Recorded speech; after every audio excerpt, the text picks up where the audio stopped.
Assalamualaikum warahmatullahi wabarakatuh. Perkenalkan, saya Dino Nitra Hutomo dengan NIM 2209116006 dari Sistem Informasi A 2022. Di sini saya memenuhi ujian tengah semester dari mata kuliah Technopreneurship.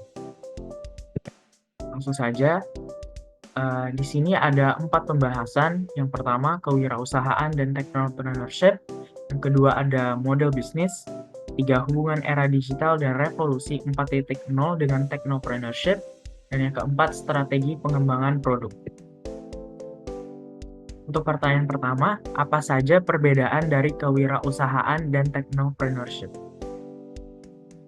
Nah, sebelum kita mengenali perbedaannya, di sini kewirausahaan dan technopreneurship masing-masing memiliki karakteristik yang berbeda, mulai dari aspek motivasi, kepemilikan, gaya manajerial, kepemimpinan, outsourcing dan jaringan kerja, potensial pertumbuhan, target pasar, dan yang terakhir R&D dan inovasi.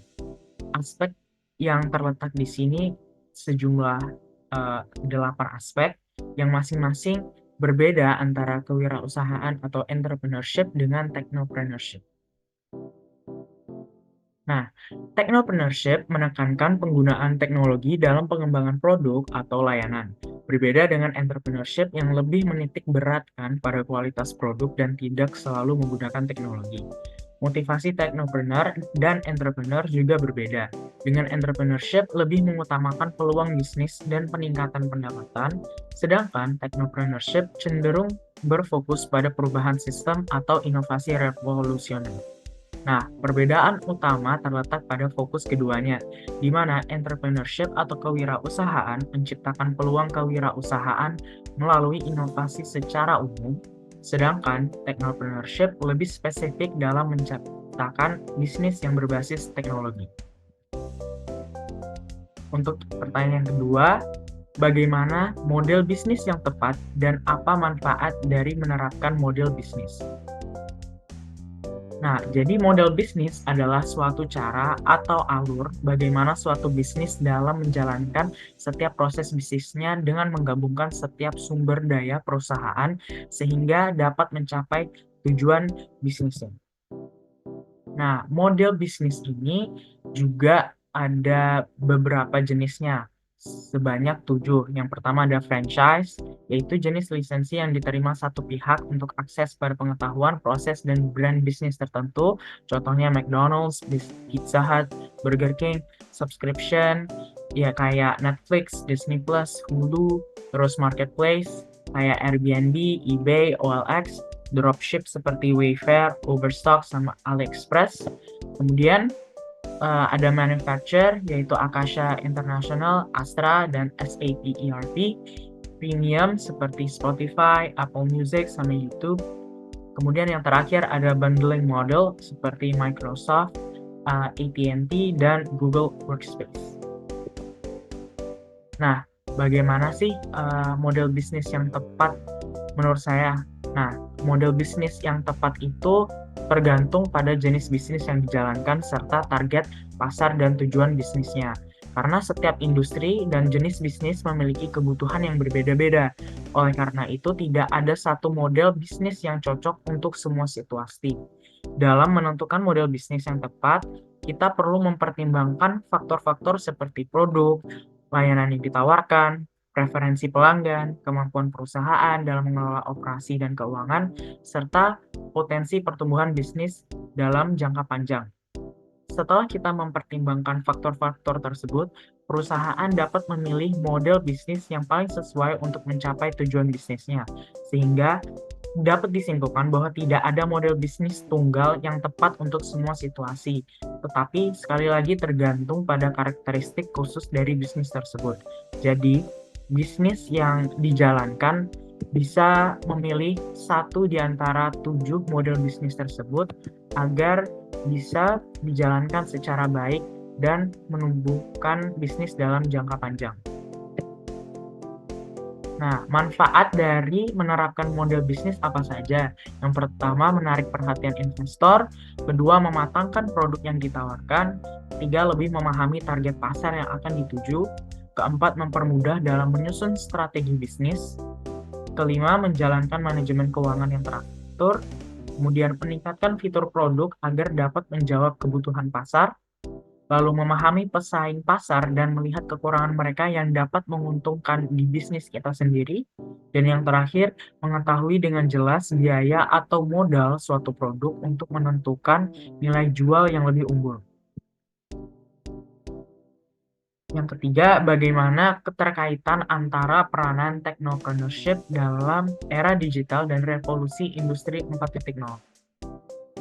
Revolusi industri 4.0 atau dikenal juga dengan istilah cyber physical system merupakan fenomena yang mengkolaborasikan teknologi siber dan teknologi otomatisasi.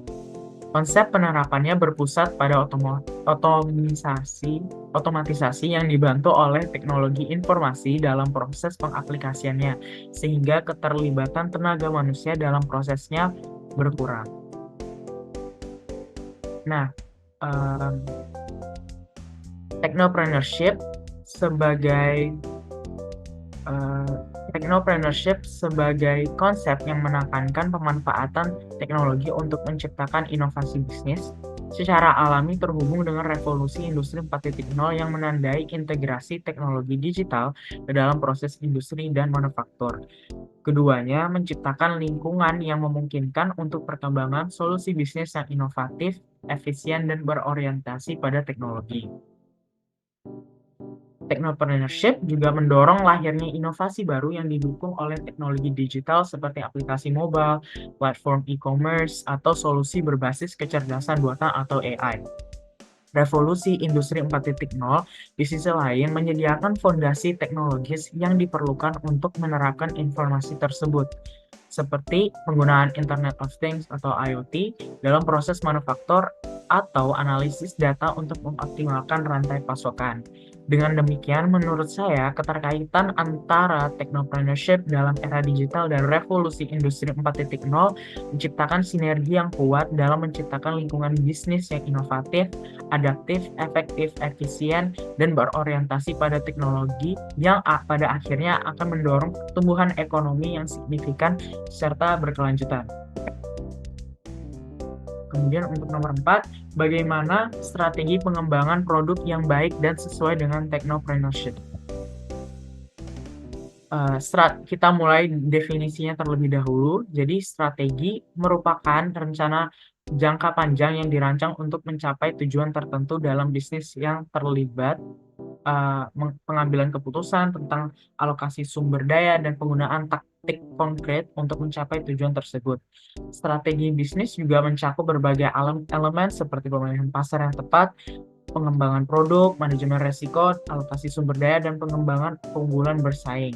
Jadi, strategi itu merupakan kerangka kerja yang menyeluruh untuk mengarahkan dan mengelola pertumbuhan serta keberhasilan perusahaan dalam jangka panjang. Kemudian, produk. Definisi produk yaitu suatu barang atau jasa yang dihasilkan oleh sebuah perusahaan atau individu guna memenuhi kebutuhan atau keinginan konsumen. Produk bisa berupa benda fisik seperti produk makanan, pakaian, kendaraan, ataupun peralatan elektronik, dan juga dapat berupa jasa seperti jasa keuangan, pendidikan, atau jasa konsultasi. Nah, hal-hal yang perlu diperhatikan untuk mengembangkan produk yang baik dan sesuai dengan technopreneurship yaitu melihat dari faktor-faktor lingkungan yang mempengaruhi bisnis seperti peraturan pemerintah, persaingan, dan perkembangan teknologi.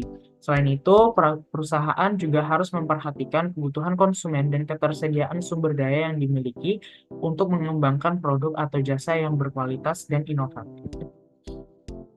Dengan memperhatikan beberapa hal sebelumnya, maka dapat dilakukan strategi pengembangan produk yang baik dan sesuai dengan technopreneurship antara lain meningkatkan fitur produk, menambah variasi produk, meningkatkan kualitas produk, memperluas pasar, meningkatkan keunggulan bersaing, memanfaatkan teknologi terbaru, dan mengembangkan jaringan kerjasama.